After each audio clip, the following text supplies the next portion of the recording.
Hello, it's Travis, Rescued Goodies, and the video today is going to be a little different. A lot of this material comes from over a year ago, almost a year and a half ago, with the intent of creating this video talking about examples of why resellers often get too much stuff and might want to be a little bit more picky. So I'm in this kitchen area of a thrift shop and found an electric kettle. Looks pretty interesting for only $2. Checking out the model number there. Checking on the inside, see if there's any mineral buildup, but it's not too bad. So then I take a peek. And no, there was only one listed, one part listed, and none sold. So I'm like, okay, never mind. We Fit Works, $10. I'd seen a lot of these in thrift shops. Alright, well, let's take a look. 401 listed, only 57 sold. No, never mind. And then the ones that did sell were like 25. And so, no. That sell-through rate, not very good. So it's only about 1/8 sell-through rate, 12.5%. At bare minimum, I'd like to see 1/4 sell-through rate.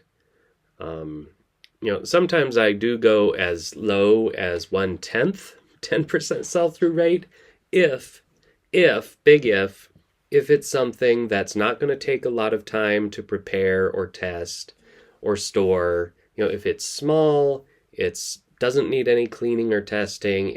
If it's cheap, small, easy to list, easy to ship, then maybe I'll do a 10%, but I really want to avoid it. More kitchen items. We got some juicers. Caught my eye was the Jack LaLanne juicer.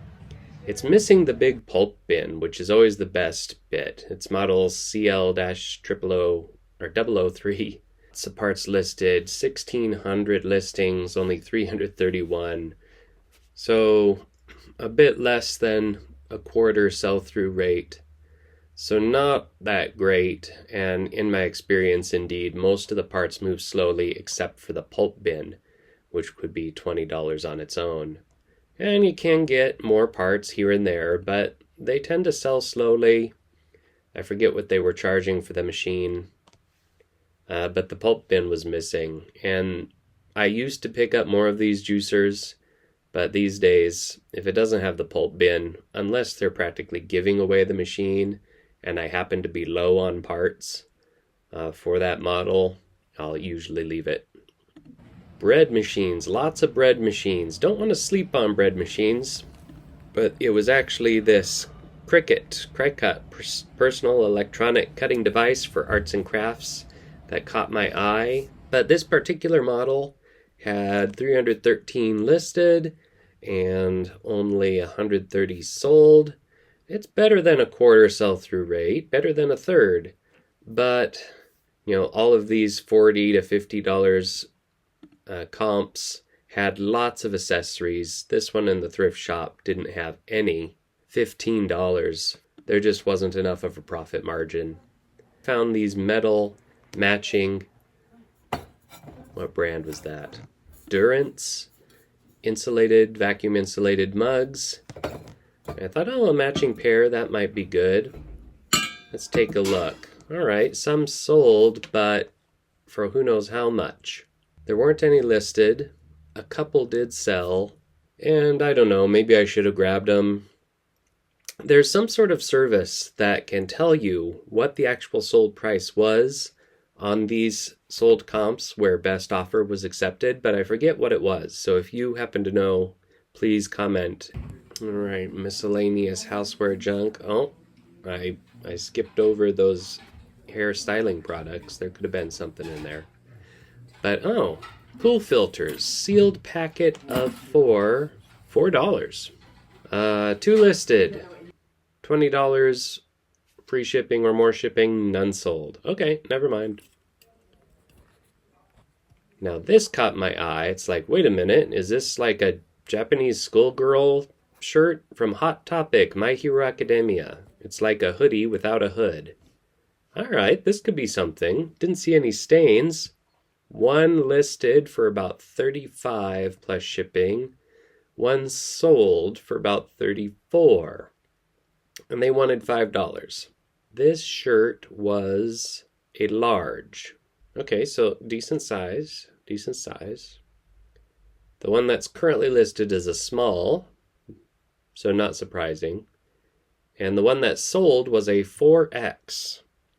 There just weren't enough comps for me to be confident in tying up that money. I don't know too much about these little knickknacks, but those cows, Mary Moo Moo's little cow figurines, I had sold a bunch of them before. This one had cracked wings though, and if they're damaged, the price drops so much it's just not worth it. Oh, okay, Battlestar Galactica model ship. 392 listed, 15 sold. No, thank you. No, yeah, and they sold for Jack. Board games, board games, board games. Sometimes hobby board games can be interesting. Scrabble, sealed player's dictionary, new in box, $10. Kind of ritzy. I don't know. All right, I lied. I did know. I had to give you one decent bolo in this whole video. And it's like, yeah, the official electronic Scrabble players dictionaries. That was a pretty nice find. That was back in December of 2022. But here's some more recent ones. It's come down a little bit sometimes, but... And then I caught my eye in Housewares, the Royal Dirt Devil 500 hand vacuum. $10. It was very clean, which is nice. I hate cleaning filthy vacuums. Didn't have a bunch of hair twisted around the rollers. It was all right. So, but I looked it up, and no, if I was going to buy it for $10, that wasn't enough profit for me. Hard goods. Checking around. Sealed packages are usually good to look up, and I believe But here was a sealed package of a shower head. They wanted $5, I think, with the hose attached. Might as well scan that. Yeah, why not? One listed. Trying to sell it for $18. One sold. Sold it for $18. And today, maybe for $5, maybe I would try it, but there's just not enough price history for me to be too confident about it. Another Jack LaLange power juicer.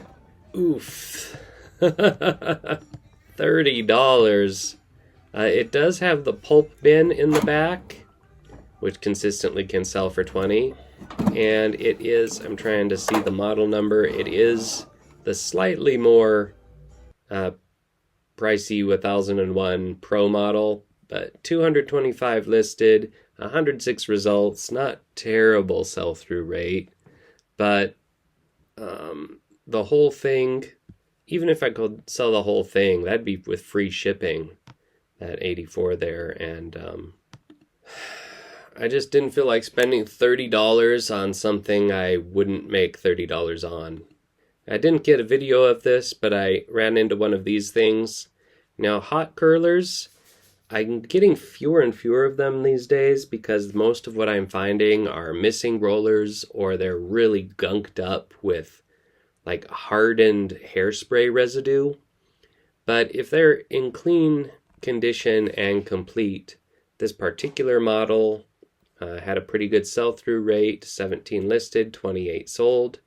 And you could be surprised how well they sell, $30 to $40 for this particular model.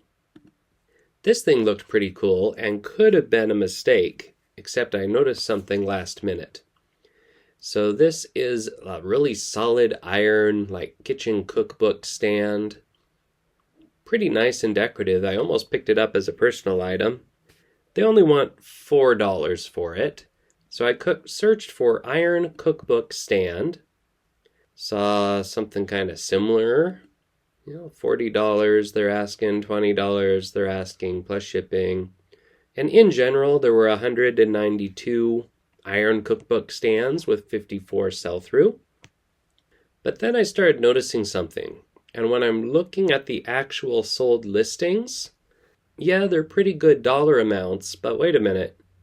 A lot of them were specifically the Pioneer Woman Butterfly cookbook holder. And even the ones that weren't the butterfly holders, they tended to be more special, like a more elaborate pattern or a bright, vibrant color like these here. And even those, even though they sell, you see they're selling for best offer accepted less than 20. So I searched for iron cookbook stand black, because I don't want my search to be messed up with these fancy colors, and dash butterfly, minus butterfly, with no space between the dash, to let the search algorithm know I want to exclude results that include the word butterfly. And when I did that, suddenly there are only 76 listed and only 7 sold. So worse than 10%, I'm going to leave it. And I came across this. I found a lot of cool coffee mugs, some of them fairly valuable. And this design just caught my eye. There was something about it, pretty fun, hand-drawn, bright. Seems similar to something that might have sold for decent money that I've sold in the past. And I looked it up. They only wanted $1 or $2 in the store, and I saw 2 listed for over $20. None sold. So you need to be careful, because a lot of people will find things that like, ooh, this is kind of cool. This should sell for something. And they'll put it up on eBay for a price that would make you think, oh, there might be something to this item. And you might see 7, 8, 9, a fairly large chunk of people with this item trying to sell it. But they're all just copying each other. All they're doing is they're looking up the item and saying, whoa, look at what people are trying to sell this for. There must be something to it. But then there will be no sales whatsoever. So don't fall into that trap. All right, so that's all for now. One of the biggest problems resellers struggle with is getting bad inventory, buying things too much, because you really want to get stuff. You want to feed the machine, you want to buy and process and list and cross your fingers that it's going to sell, but you need to be a bit more careful and be a bit more clear-headed. So that's it for old data. My next video will be on some fresh new finds that I did get. See you then.